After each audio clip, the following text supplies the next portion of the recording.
When selecting microphones to record a drum kit, I like to use Shure SM57s or 58s.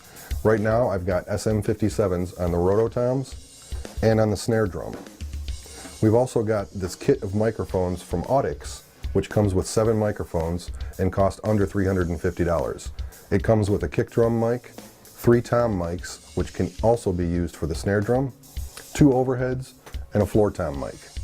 The reason I chose the SM57 and the Audix microphones is because they're dynamic range and directional, meaning they attempt to pick up only what's directly in front of them. The kick drum mic is designed specifically to capture warm, well-rounded low frequencies, giving you that low-end punch found in most rock and metal recordings. When positioning the bass drum microphone, you can either try inside close to the front head and beater, which gives you more high-end click but you lose some of the low-end thump, or place it closer to the outer head, which captures good low-end but less click. I like to place the mic just inside of the sound port, which in my experience gives me a happy medium between the lows and highs. You also want to make sure that both the microphone and the stand are not touching the bass drum or the sound port. I've chosen the Shure SM57 for miking the snare drum. The positioning of this mic is very important when it comes to microphone bleed. In other words, the snare should be the strongest signal coming into this mic. Notice how I've got it positioned below the heads of the rack toms and facing away from the floor tom and the hi-hat. Additionally, we've cut out a piece of studio foam and placed it over the mic to further reduce cymbal and hi-hat bleed. The angle of the microphone is equally important, and I'm going to show you a quick trick I use to get the correct angle, and I call it the stick trick.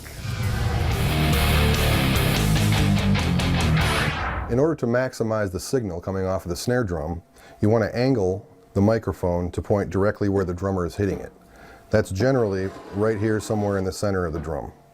In order to angle that easily, I like to put the stick right up against the microphone and then just pull straight down until that stick touches the head. Now you know you're pointing in the right direction. Rototoms generally cut through well enough to be picked up by the overheads and wouldn't normally need a dedicated microphone. When I'm recording a rock or metal song, I like to have control over each individual instrument. Therefore, I've placed an SM57 between the 2 rotos. Because we are miking 2 drums with the same microphone, there is really no perfect position to eliminate bleed from the hi-hat. However, we're only going to need a slight bit of signal from this microphone, so I will just reduce the gain and cut the highs and lows at the mixing console to reduce the bleed.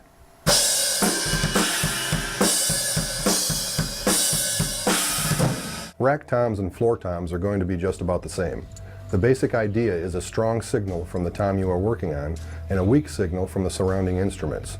We're going to aim the microphone vertically at the drum head while positioning it to pick up the least amount of sound from the other drums. Overhead microphones need to be positioned so that they pick up the entire drum kit evenly.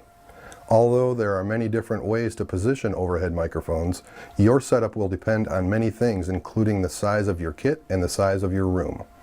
For a kit this size, I placed the overheads approximately 4 feet above the snare drum, equally on both sides. Let's say that you're splitting your kit into 3 equal parts. You would place an overhead at the 2 split lines and at an equal distance from the center of the snare drum head. Got your first third, microphone. Second third, microphone. And there's the center. For the height and angle, we'll use an old XLR cable trick. To make sure we've got the correct height and angle on both of the overhead microphones, we're going to take an XLR microphone cable, hold the end of it at the center of the snare drum, run the other end up where the microphone connects to its cable, make sure we've got the right angle, and then we're going to move this over and check the other one, make sure we're the same angle and height. Then you're all set.